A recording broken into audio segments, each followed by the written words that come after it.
네, 저는 지난 주간에 22일, 23일 1박 2일로 군선교연합회 중부지에 전방 부대 방문을 하고 돌아왔습니다. 우리 이광한 집사님도 임원이라서 한때 다녀왔습니다. 강릉에 있는 제18 공군 전투 비행단을 다녀왔습니다. 강릉은 한참 후방인데 무슨 전방부대 방문인가? 공군으로서는 최전방이랍니다. 강릉이. 두 번째 부대 방문은 평창에서 가장 높은 산 꼭대기에 있는 황병산 1400고지에 있는 공군 134 관제대대를 다녀왔습니다. 가파른 산악지대를 군용차로 1시간 가까이 올라가야 되는 고지였습니다. 공군 레이더 기지인데 북한 전역을 다 관찰하는 기지랍니다. 우리가 가면은 사단장이나 부대장이 나와서 이제 인사를 하고 영접을 하고 브리핑을 쫙 합니다. 왜냐하면 우리는 그냥 가고 싶어서 가는 게 아니고 국방부에서 이렇게 허가를 받아서 다 이렇게 연락이 되기 때문에 그 이제 관제 공군 기지를 갔더니 그 높은 꼭대기에 대대장이 나오는데 깜짝 놀랐습니다. 아주 가냘퍼 보이는 여자가 대대장이었습니다. 아니 어떻게 이렇게 험한 고지에 여자 대대장이 근무를 하는가? 부대장이 부대 보고를 하는데 하나님이 저를 이곳에 보냈습니다. 이렇게 얘기를 하고 그러면서 울먹거리면서 얘기를 하더라고요. 병사들을 어루만지고 복음을 전하기 위해서 하나님이 자기를 이곳에 보냈다는 거예요. 와서 보니까 거기는 예배당이 따로 있는 게 아니고 본관 건물에 따로 한편에서 예배를 드리는데 예배당이 다 낡고 안 좋더래요. 그래서 마음이 아파가지고 예배당 리모델링을 하려고 하는데 그 예배당 건물은 그러니까 그 본관 건물이 4년 후에는 철거되고 새롭게 짓기로 했는데 다시 리모델링을 하면은 그러면 이게 낭비가 아닌가? 근데도 계속 마음이 아파가지고 기도하는데 자기 어머니가 헌금을 내서 사비로 예배당을 다 아주 편백나무로 다 리모델링을 한 거예요. 예배를 드리는데 제 옆에 앉았던 김호동 목사님은 계속 울면서 예배를 드리는 거예요. 이렇게. 그 전수진 대대장 한번 사진 한번 보겠습니다. 황병산 1400고지입니다. 저 여자분이 대장 공군 사관학교 출신이고 현재 공군 효령입니다. 잠깐 그 인사하는 거 한번 영상 한번 보겠습니다. 제가 찍었는데 다 보진 못하고 간단하게.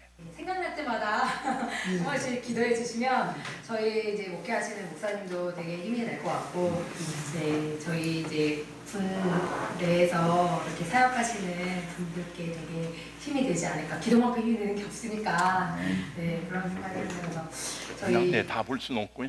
이렇게 하면. 그래서 참 하나님이 이곳저곳에서 많은 일을 하는구나 하는 생각을 했습니다만. 여러분, 하나님의 지하운동이라는 책을 보셨어요? 겉으로는 안 보이지만 지금도 하나님은 안 보이는 곳에서 많이 일하시고 역사하십니다. 목포에서 목회를 잘하시는 목사님 한 분이 사람들을 보면 열심히 인사를 했습니다. 샬롬, 샬롬. 믿는 사람에게도 인사를 하고 믿지 않는 사람에게도 인사를 했습니다.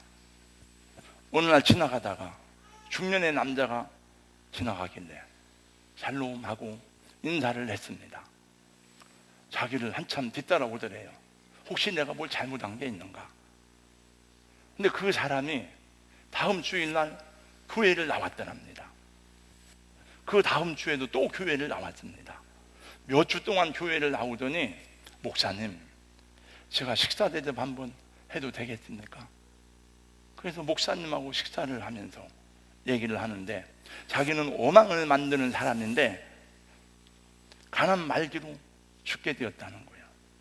의사 선생님도 말하기를 그냥 편안하게 마음을 잡수시고 몸조리 잘 하시라고 얘기를 하고 집에 들어오면 자기 아내도 자식들도 걱정이 태산 같아가지고 말도 안 하고 다 침묵하고 있고, 공장에 가면 자기 부하, 자기 직원들도 쉬쉬하면서 눈치만 보는데, 아, 우리 사장님 이제 얼마 안 남았구나 그렇게 얘기하는 것 같고, 사람들이 자기를 볼 때 다 이제 얼마 안 남았구나, 자기를 죽을 사람이라고 생각하고 그 삶의 의욕을 잃어버리고, 아, 나는 죽을 놈이구나, 죽을 놈이 돈 벌어서 뭐하나, 그리고 낙심해서 지나가는데 목사님이 저를 보고 살놈 그래서 깜짝 놀랐습니다. 아니, 저 사람이 누구를 나를 보고 살놈 그래서, 보니까 알아보니까 목사님인데, 목사님은 기도하는 분인데, 아, 목사님이 살놈 그랬으니까 내가 죽을 팔자가 아니고 살 수 있는가 보다. 그래서 희망이 생기고 용기가 생겨서 이렇게 교회 나오다가 보니까 몸이 많이 좋아지고 있습니다. 그러더랍니다. 여러분, 한번 인사하겠습니다. 샬롬. 옆에. 아니, 여러분, 샬롬은요 굉장히 중요한 인사예요. 옛날 이스라엘 사람들은 샬롬하고 인사하잖아요. 근데 자기 동족이 아니면은 가서 취소합니다. 아, 아까 내가 샬롬 인사했는데 미안해요, 내가 인사 취소하겠습니다. 굉장히 중요한, 원래 그 행복 아카데미 할 때 나오는 얘기예요. 이게 샬롬은 그 에덴의 축복이 샬롬의 복입니다. 다 샬롬의 복을 누리기를 주의 이름으로 축원합니다. 우리는 원래는 샬롬의 사람이 아니고 죽을 놈이었어요. 로마서 3장 23절, 모든 사람의 죄를 범하였음에 하나님의 영광에 이르지 못하였더니, 다 죄를 지고 하나님의 영광에 이르지 못했다는 거예요. 근데 로마서 6장 23절 보니까 죄의 삭은 사망이에요. 우리는 살 놈이 아니고 죽을 놈이라는 거예요. 근데 하나님의 은혜로 살 놈이 된 것입니다. 로마서 6장 23절 다 같이요, 시작. 하나님의 은사는 그도 예수 우리 주 안에 있는 영생이니라. 아멘. 하나님의 세상을 이처럼 사랑하, 다 같이요, 독생자를 주셨으니 누구든지 예수 믿으면 멸망하지 않고 영생을 얻리로다. 요한복음 3장 16절. 오늘은 종교개혁 520년 기념주일입니다. 여러분 다 아십니다만 종교개혁은 오랫동안 창고에 파묻어두었던 성경을 꺼내서 다시 보게 하는 은혜가 있었습니다. 타락한 교권과 인간의 교리에 감기져왔던 눈을 떠서 하나님의 계시를 바로 보게 하는 은혜가 주어졌습니다. 1517년 10월 31일 독일의 비텐베르크 성당 정문에는 하나의 대자보가 붙었습니다. 그것은 로마 교황청을 상대로 면죄부 판매가 과연 옳은가 하는 문제를 제기하는 하나의 반박문이었습니다. 가톨릭 교회의 신부였던 이 루터는 이 논제를 게재할 때에 어떤 개혁운동을 일으키려고 했던 것이 아닙니다. 무슨 자기가 위대한 인물이 되어서 개혁을 하겠다고 나선 것이 아닙니다. 그는 무엇이 옳은지, 무엇이 바른 신앙인지를 토론할 기회를 갖기를 원했습니다. 과연 우리가 이렇게 믿음 생활하는 것이 올바른 것인가? 그러나 이 일은 루터가 상상도 못했던 사건으로 번지기 시작했으니 그것은 곧 종교개혁의 도화선이 된 것입니다. 이미 루터 이전부터 많은 사람들이 하나님을 갈망하고 사모하는 의에 굶주리는 그런 사모함이 있었습니다. 거기다가 루터가 불을 붙인 것입니다.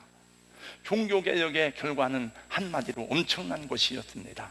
유럽은 종교개혁을 시작으로 해서 중세에서 근세로 고, 이 변화는 기독교라고 하는 한 면에 국한되지 않고 정치, 경제, 사회, 문화 모든 영역에서 혁명적인 새로운 시대를 열어주었습니다. 그 뒤에 루터의 뒤를 이어서 즈빙겔리, 칼빈, 잔우스 같은 천재적인 개혁자들이 바른 성경 신앙을 정립하는 데 헌신하였습니다. 그리고 요한 웨슬레, 조나단 에드워즈, 찰스 비니 같은 사람들이 나타나서 영적 각성과 심령부흥 운동에 큰 불을 일으켜서 많은 사람들을 회심시키고 교회를 다시 본래의 모습이었던 하나님이 세우기 원하셨던 성경적인 초대교회로의 교회의 회복을 했던 운동이었습니다. 그것은 하나님의 말씀을 위해서 생명을 건 순교적인 헌신이었어요. 이들의 수고와 헌신은 어떤 말로도 다 표현하기 어려운 하나님을 향한 열정과 또 진리를 위한 선한 싸움이었습니다. 여러분, 복음 전하다가 죽은 사람만 순교자가 아닙니다. 하나님의 말씀을 지키고 하나님의 말씀의 권위를 회복시키고 말씀을 말씀되게 하는 일에 헌신한 신학자들과 개혁자들도 똑같은 반열에 들어가 있는 거예요. 여러분, 선교사들만 헌신자가 아니에요. 정말 하나님의 말씀을 위해서 일생을 연구하고 여러분 투자했던 신학자들도 여러분 순교자의 반열에 들어갈 수 있습니다. 종교개혁의 3대 신도건, 여러분 다 아십니다만, 첫 번째 솔라 스크립처, 오직 성경으로. 종교개혁은 초대교회 이후 잃어버렸던 성경을 되찾으려는 운동이었습니다. 성경 중심의 신앙을 회복하자는 것입니다. 당시 로마 가톨릭의 교회법은 교황이 인정한 차대들 외에는 성경을 가져도 안 되고 성경을 소유해도 안 되고 성경을 번역해도 안 되었습니다. 독일 사람도 영국 사람도 이태리 사람도 누구든지 다 라틴어 성경만이 존재하였고 성당에 가면 라틴어로만 강론을 들을 수가 있었습니다. 기도도 자유스럽게 할 수가 없습니다. 모든 개인적인 기도는 다 차단되었습니다. 누구든지 자기 스스로 죄를 구할 길이 없고 죄를 사함받을 길은 신부에게 가서 자기의 죄를 고해하고 신부의 사조선을 통해서 그 죄가 용서받게 되었습니다. 하나님과의 개인적이고도 깊은 교제는 불가능하게 되었습니다. 지금도 마찬가지예요. 지금도.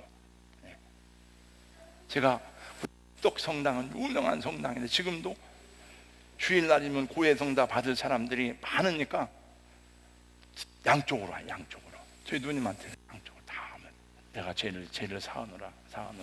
그리고 와서 예배를 드려야 돼요. 웅장하고도 거대한 성당의 위엄과 만인의 군림하는 교황의 절대 권력과 장엄한 미사 의식만이 신자들을 압도하였습니다. 여러분, 우리 장로 임직 받을 때에, 목사 임직 받을 때에, 권사 임직 받을 때 첫 번째 물음이 뭔지 아세요? 여러분은 신구약 성경 66권이 오류가 없는 하나님의 말씀으로 믿습니까? 이렇게 물어봐요. 그러면 여러분들이 예라고 대답하고, 그리고 두 번째 물음이 있어요. 두 번째는 뭔지 몰라요. 그러나 가톨릭 교회는 성경이 오류가 없는 하나님의 말씀이라고 인정하는 게 아니고 교황만이 무효하다고 그들은 믿습니다. 성경 위에 존재하는 건 교회입니다. 여러분, 성경 위에 교회가 존재하는 게 아니에요. 이태리 로마에 가면 베드로 대성당을 볼 때에 저는 건축을 모르지만 벌려진 입이 다물리잖아. 정말 놀랍습니다. 저는 스페인은 가보지 않았지만은 가우디 성당을 사진으로는 봤습니다. 정말 대단해요. 130몇 년 동안 이 예배당을, 성당을 건축했어요. 아무리 돈을 많이 들여, 아무리 예술적인 가치를 자랑한다 할지라도 그곳에서 진정한 예배가 드려지고 있지 않다면, 그곳에서 생명을 구원하는 복음이 증거되고 있지 않다면은 그거는 성경적인 교회하고는 너무나 거리가 먼 것입니다. 여러분, 성경 어디에도 교인이 몇 명 모이고 교회당이 얼마나 하고 그런 건 하나도 나오지 않습니다. 하나님은 자기가 허락해서 지은 성전이라도, 금으로 성전을 만든 그 성전이라도 너희가 내 말을 버리면 나도 성전을 버리겠다고 말씀했어요. 이런 상황에서 종교개혁이 가능했던 것은 하나님의 사람들이 영적인 은혜를 갈망했기 때문에 가능했습니다. 내가 어떻게 하나님 앞에 설 수 있는가? 이 죄인이 어떻게 구원을 받을 수 있는가? 내가 어떻게 죄에서 노연할 수 있으며 이 모든 죄의식으로부터 자유함을 누리며 하나님 앞에 구원을 받을 수 있는가 하는 신앙인들의 절규가 아우성쳤습니다. 이것은 의를 사모하는 인간의 간절한 호소였습니다. 루터 자신도 이 문제에 대한 해답을 얻으려고 그렇게 몸부림치며 수많은 수도원을 방문하고, 그리고 얼마나 많은 노력을 했는지 모릅니다. 근데 하면 할수록 분명하게 나타나는 것은 자기 허물과 죄뿐이었습니다. 루터의 고행은 유명합니다. 겨울에 냉방에서 잠자기, 머리카락으로 속은 해있게, 맨무릎으로 성당 계단 올라가게.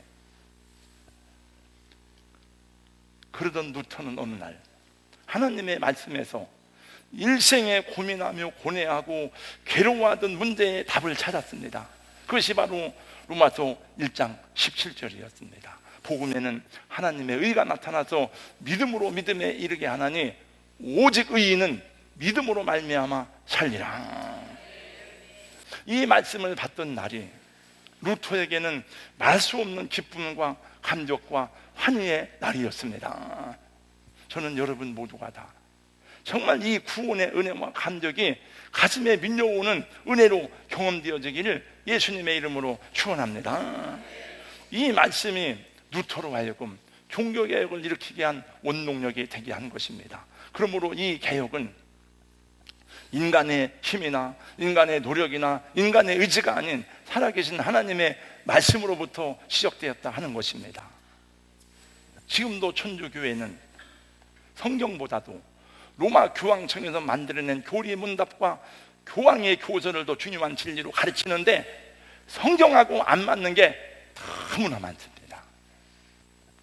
우리 사랑하는 성도 여러분, 여러분이 로마 가톨릭 교회로 가지 않고 하나님께서 복음적인 기독교회로 인도하신 것을 감사하시기 바랍니다. 정말 감사해야 돼요. 감사한금 1000,000원씩 내도 하나도 안 아까워요. 여러분, 종교개혁은 첫 번째 성경으로 돌아가자는 운동이에요.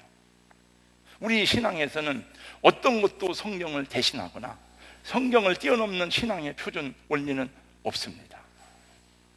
세상 풍조는 나날이 변화해도, 인간의 사상과 철학은 나날이 변화해도 하나님의 말씀인 성경은 영원히 변함이 없는 완전한 계시인 줄로 믿습니다. 하나님이 말씀하셨습니다. 외치는 자의, 말하는 자의 소리여 이르되 외치라. 내가 무엇이라 외치리까? 이르되 모든 육체는 풀이요 모든 아름다움은 들의 꽃과 같으니 풀은 마르고 꽃은 시들면 여호와의 기운이 그 위에 불미라. 이 백성은 실로 풀이로다. 풀은 마르고 꽃은 시드나 우리 하나님의 말씀은 영원히 서리라. 할렐루야. 두 번째, 솔라 그라치아, 오직 은혜입니다. 종교개혁은 잃어버린 하나님의 은총을 다시 회복하는 것이었습니다. 구원은 독생자 예수 그리스도를 통해서 베푸신 하나님의 은혜에 의지해 이루어지는 것이지 인간의 선행이나 공로가 들어가는 게 아닙니다. 여러분, 구원의 이 복음이 너무나 단순한데 이 심오한 단순한 진리가 중세 가톨릭 교회의 교권주의 행포로 인해서 복잡하고도 잘못된 구원관으로 변질되고 말았습니다. 그래서 모든 신자들은 천주교에서 세례를 베풀 때는 교황청에서 인정한 성인들의 이름으로 세례를 받습니다. 그래서 그들에게 세례명을 주는데 사람들은 자기가 받은 세례명을 굉장히 중요한 것으로 생각하고 아낍니다. 왜 세례명을 받는지도 몰라, 물어보면. 여러분, 가톨릭 교회에서 세례명 주는 것은요, 제가 물어볼게요.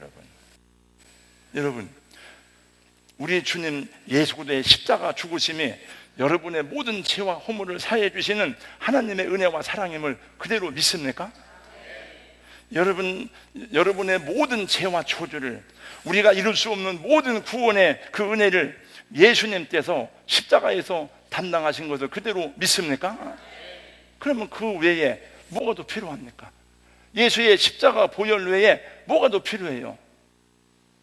그러나 그것이 부족하기 때문에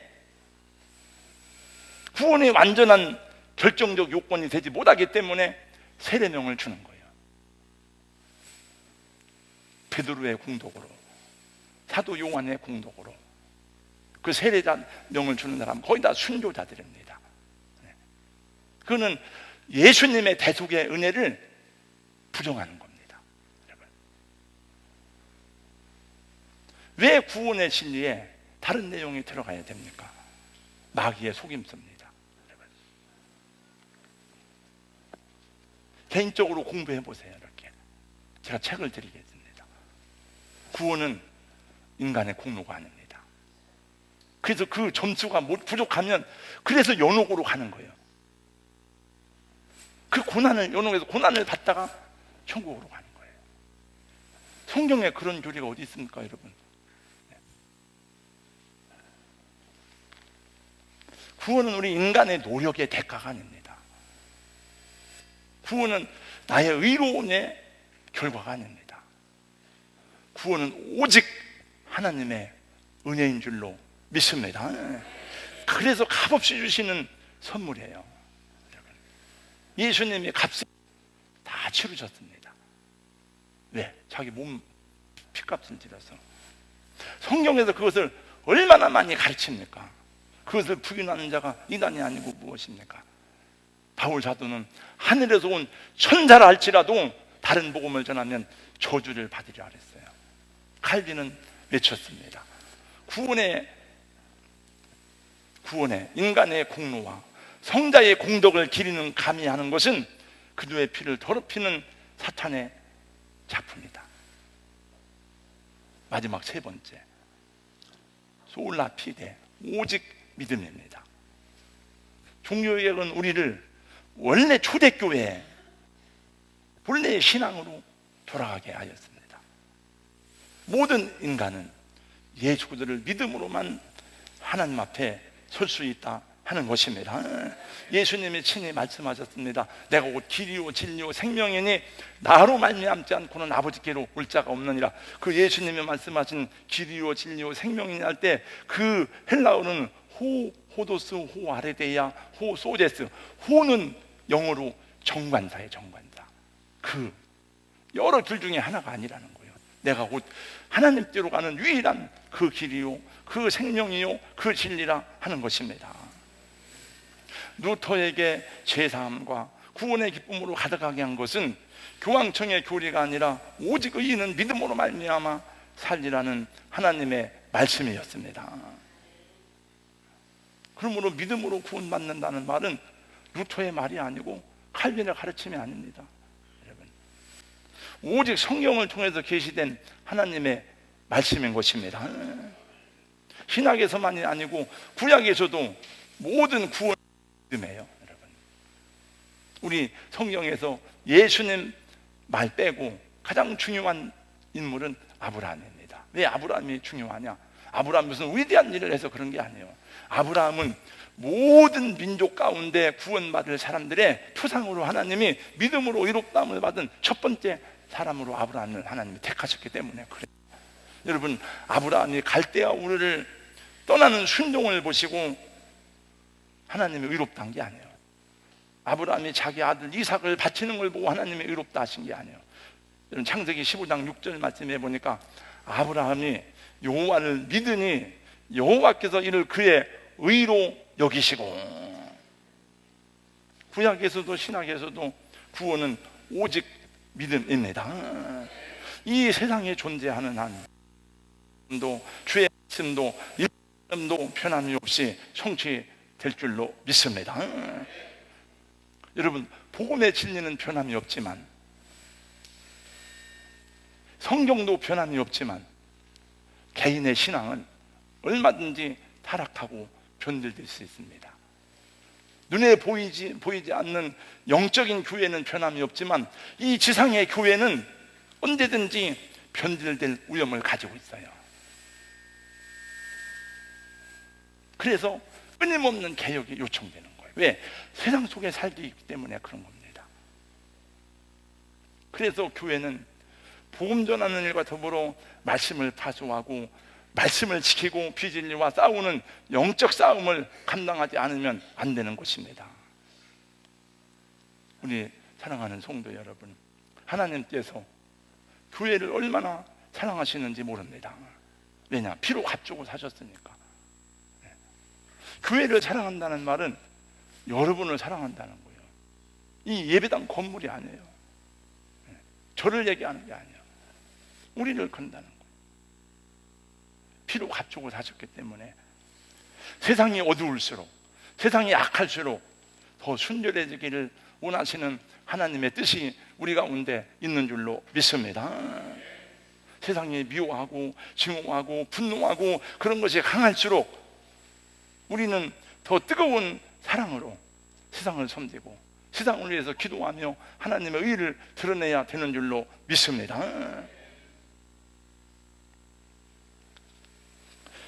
글쎄 저는 모르겠습니다. 우리 한국 보수 기독교회가 계속 광화문에서 집회를 하는데 저는 여러 가지로 생각을 많이 해봤어요. 이렇게. 네. 그도의 이름으로 거기 나가서 하는 것이 옳은 일인지 저도 고민을 많이 하고 해봅니다. 네. 여러분, 성경을 연구하고 배우는 목적은 그렇게 살아가기 위해서 연구하고 공부하는 것입니다. 성경을 공부하기 위한 공부는 아무 의미가 없습니다. 실천하고 적용하지 않는 삶은 하나님이 기뻐하지 않는 거예요. 연구하고 회의하고 토론하는 것도 중요하지만 그것이 목적이 아니라 주의 말씀을 순종하고 주의 말씀을 실천하는 것이 우리 삶의 개혁이고 우리 삶의 소명이 되는 줄로 믿습니다. 교회는 우리를 드러내는 장소가 아니에요. 교회는 우리의 욕구를 채워주는 장소가 아닙니다. 교회는 우리를 드리는 곳이어야 돼야 되고 자기를 부인하고 자기 십자가를 지는 곳이어야 되는 줄로 믿습니다. 교회가 목사를 위한 교회가 되면 안 되잖아요. 교회를 위한 교회가 되면 안 되잖아요. 교회는 주님을 위한 교회가 되어야 하는 줄로 믿습니다. 초대교회 성도들이 천국의 희망으로 가득 찬 것은 우리보다도 믿음이 좋아서 그런 게 아니에요. 그들은 예수님 때문에 고난을 받고 그 믿음 때문에 핍박을 받고 고난을 겪고 감옥에 가고 죽음을 무릅쓰기 때문에 하나님 나라가 선량한 거예요. 근데 오늘 우리는 예수님 이름으로 받는 기득권이 너무나 많아요. 예수님 이름으로, 여러분 다 어디 가든지 예수 믿는 사람이 많고 예수 믿는 사람이 기득권자나 마찬가지입니다. 그러니까 천국의 영광보다도 땅에서 높아지고 땅에서 큰 교회하고 그런 게 다 우리의 목적이 되어버렸어요. 저 오늘 새벽에 기도하는데 내 마음이 불붙는 것 같아서 탄식이 되었습니다. 하나님, 이 복음이 생명의 복음인데 이 복음이 영혼을 구원하는 그 저주에서 구원하고 인도하는 복음이라고 하는데 왜 나는 이 생명을 걸고 복음을 전하지 않습니까? 왜 우리는 그러면 그렇게 말은 그렇게 하는데 왜 우리는 목숨 걸고 왜 복음 전하지 않습니까?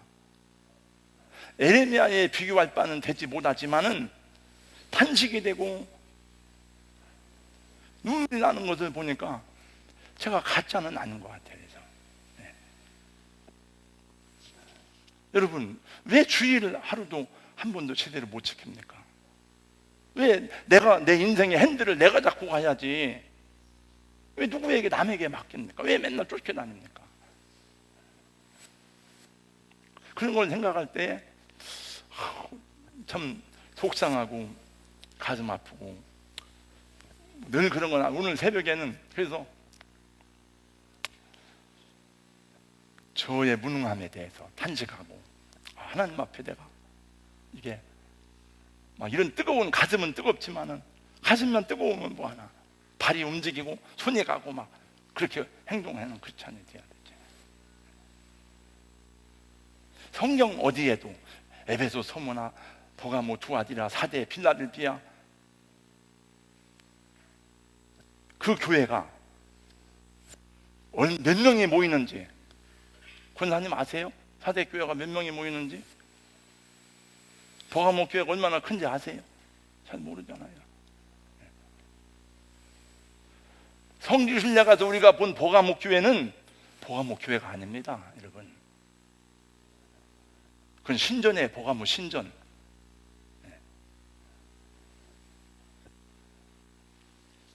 우리 카렌다에 보가목 교회 다 가짜요. 그게. 가짜는 아니지만 그게 아니에요. 보가목 교회는 작은 요 옆에 작은 교회더라. 크고 작다는 게 중요한 게 아니고 건물이 어떻다 그런 한마디도 있습니까? 성경에 없습니다. 그들이 어떻게 믿음으로 살았는지에 대한 그들의 믿음의 진실성을 얘기하고 있지, 그 교회가 몇 명이 모인다, 그 교회 예배당이 한국에서 제일 크다, 그런 얘기 없습니다. 물론 우리는 다른 사람에 대해서 비판하고 판단하기 전에 나를 보고 내가 개혁의 대상이라고 생각하고 내가 하나님의 말씀을 순종하고 실천하는 대상이 되어야 하는 줄로 믿습니다. 예배 드리는데 왜 예배 시간에 왜 핸드폰 보고 왔다 갔다 해요? 왜? 집사님 저 뒤에 막 속 터져내가지고 그런 거 보면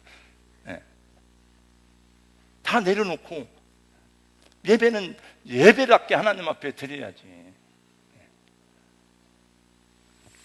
그래서 다른 사람 보고 판단하고 정죄하지 말고 저는 저를 보겠습니다. 이 세상에 살아가는 성도는 순례자입니다. 순례자. 하늘에 곡조 울리니 내 마음 기쁘도다. 순례자입니다. 새하늘과 새 땅을 바라보며 걸어가는 하나님의 사람들입니다. 우리가 그 눈을 들어 볼 때마다 그 시야에 들어와야 돼요. 영원한 나라에 대해서, 영광의 면류관에 대해서. 근데 땅의 것이 다 가리우니까 그 영광이 안 보이는 거예요. 그러니까 맨 땅의 거 가지고 싸우더라고. 목사들도 맨날 누가 총회장 하느냐 막 그 때문에 싸우고. 우리의 진정한 소망과 영광과 상급은 천국의 면류관인 줄로 믿습니다. 땅에서 살아가는 동안에 이기도록 우리 주님이 약속하셨어요. 그 영광의 나라를 바라보면서 진리의 선한 싸움 싸우고 전진하는 저와 여러분 될 수 있기를 예수님 이름으로 축원합니다. 하나님 감사합니다. 종교개혁주일에 다시 한번 우리 믿음의 선각자들이 생명을 바쳐서 하나님의 말씀을 파수하고 말씀을 지키려고 순교의 자리에 나아갔던 그 모습을 기억합니다.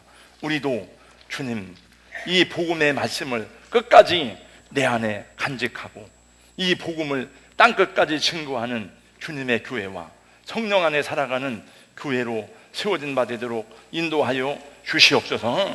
예수님이 친히 십자가에 죽으시고 3일 만에 부활하신 것을 하심으로 우리의 구원을 이루셨고 제자들이 다 이 주님의 십자가 죽으심과 부활을 목격하였고 자기들의 목숨을 바쳐서 온 땅에 나가 복음을 증거했고 이 복음을 받은 사람들에 의해서 오늘 우리에게까지 복음이 증거되었사오니 우리도 이 복음을 위해서 우리의 생애를 기쁘게 헌신하는 교회와 종들이 되도록 축복하여 주시옵소서.